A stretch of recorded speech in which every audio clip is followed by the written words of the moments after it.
જય માતા ખેડૂત મિત્રો, સ્વાગત છે તમારું ખેડૂત પુસ્તક ચેનલમાં। આજે તારીખ 29 એપ્રિલ 2024 ની આજની સવારની હવામાન અપડેટની અંદર માહિતી મેળવીએ તો ગુજરાતની અંદર આગામી દિવસ દરમિયાન તાપમાન કેટલું જોવા મળશે, ગરમી ઉકળાટની સંપૂર્ણ માહિતી મેળવીશું। સાથે જ આગામી મે મહિના દરમિયાન પ્રી મોન્સૂન એક્ટિવિટીના વરસાદની શરૂઆત ક્યારથી જોવા મળશે તેની પણ અપડેટ મેળવીશું। ચેનલમાં નવા હોય તો ચેનલને સબસ્ક્રાઇબ કરી દેજો અને વિડીયોને લાઇક આપીને શેર કરી દેજો।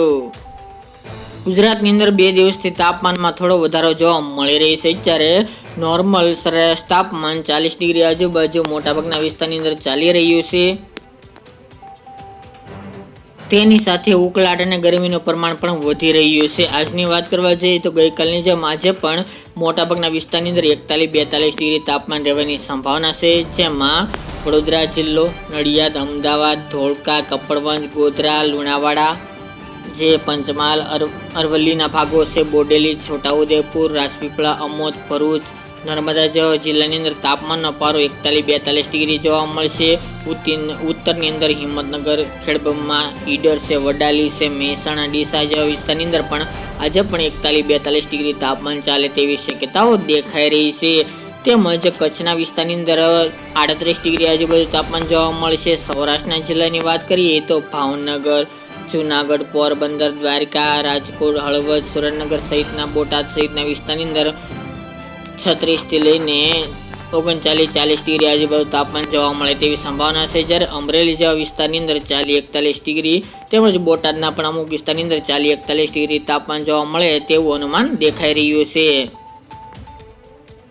તેમજ દક્ષિણ ગુજરાતનું તાપમાન પણ એવી જ રીતે 40 ડિગ્રી આજુબાજુ નોર્મલ કેટેગરીમાં જોવા મળી શકે છે। પરંતુ હાલ આપણે જે જણાવ્યા તે મુજબ કે અમદાવાદ, ગાંધીનગર, ખેડા, વડોદરા, મહેસાણા જેવા વિસ્તારની અંદર તાપમાન 41-42 ડિગ્રી જોવા મળે તેવી શક્યતા રહેલી છે। ગરમી અને બફારાનું પ્રમાણ વધુ જોવા મળશે। ઉકળાટનું પ્રમાણ પણ સાંજ દરમિયાન જોવા મળે તેવી શક્યતાઓ છે। મહત્તમ તાપમાન 42-43 ડિગ્રી જવાની પણ શક્યતાઓ દેખાઈ રહી છે। તે ઉપરાંત વાત કરવા જઈએ તો આગામી 3 દિવસ દરમિયાન તાપમાનમાં થોડો સુધારો પણ જોવા મળી શકે છે। 31 અને 2 મે દરમિયાન તાપમાનનો પારો 1 ડિગ્રી ઘટે તેવી પણ સંભાવના રહેલ છે। જેમાં અમદાવાદ, ગાંધીનગર, ખેડા, વડોદરા જેવા વિસ્તારની અંદર તાપમાન નોંધપાત્ર હતું તેમાં 1 ડિગ્રી ઘટી શકે છે। કારણ કે હવામાનમાં ફરીવાર થોડો પલટો જોવા મળશે જેના કારણે તાપમાન નીચું આવી શકે છે। પરંતુ 5 મે બાદ ફરીવાર તાપમાનમાં રેકોર્ડ બ્રેક વધારો થઈ શકે છે અને હીટવેવનો ભયંકર રાઉન્ડ આવે તેવી શક્યતાઓ રહેલી છે। 6, 7, 8, 9 અને 10 એપ્રિલ દરમિયાન ફરીવાર તાપમાન રેકોર્ડ બ્રેક સપાટી ઉપર જોવા મળે અને 43-44 ડિગ્રી તાપમાન જોવા મળે તેવી પણ સંભાવનાઓ દેખાઈ રહી છે। ખાસ કરીને વાત કરીએ તો આગામી દિવસ દરમિયાન અમદાવાદ જેવા વિસ્તાર કે પછી વડોદરા જેવા વિસ્તારની અંદર પણ તાપમાન અને ઉત્તરની અંદર પાલનપુર, મહેસાણા, પાટણ, સિદ્ધપુર, વડનગર, અરવલ્લી જેવા વિસ્તારની અંદર તાપમાન 43 ડિગ્રી આજુબાજુ પણ જોવા મળશે અને તેને કરતાં વધુ પણ જોવા મળે તેવી શક્યતાઓ રહેલી છે, જેની તમામ ખેડૂત ભાઈ નોંધ લેવી। હવે મિત્રો વાત કરીએ તો પ્રી મોન્સૂન એક્ટિવિટીના વરસાદની। પ્રી મોન્સૂન એક્ટિવિટીનો વરસાદ આમ ગણવા જઈએ તો ભારત દેશની અંદર મે મહિનાના બીજા સપ્તાહની અંદરથી પ્રી મોન્સૂન એક્ટિવિટીની શરૂઆત થશે। એ પણ કેરળ રાજ્યથી જોવા મળી શકે છે પ્રી મોન્સૂન એક્ટિવિટી મે મહિના દરમિયાનથી।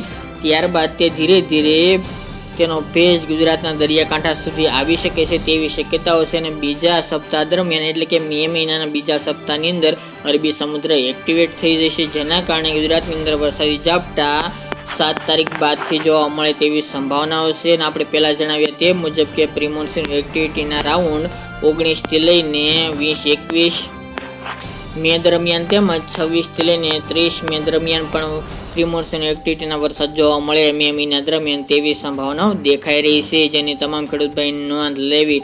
તો મિત્રો આ અત્યારની વહેલી સવારની અપડેટ, ફરી એક નવા વિડીયો સાથે મળીશું। આજ માટે આટલું જ।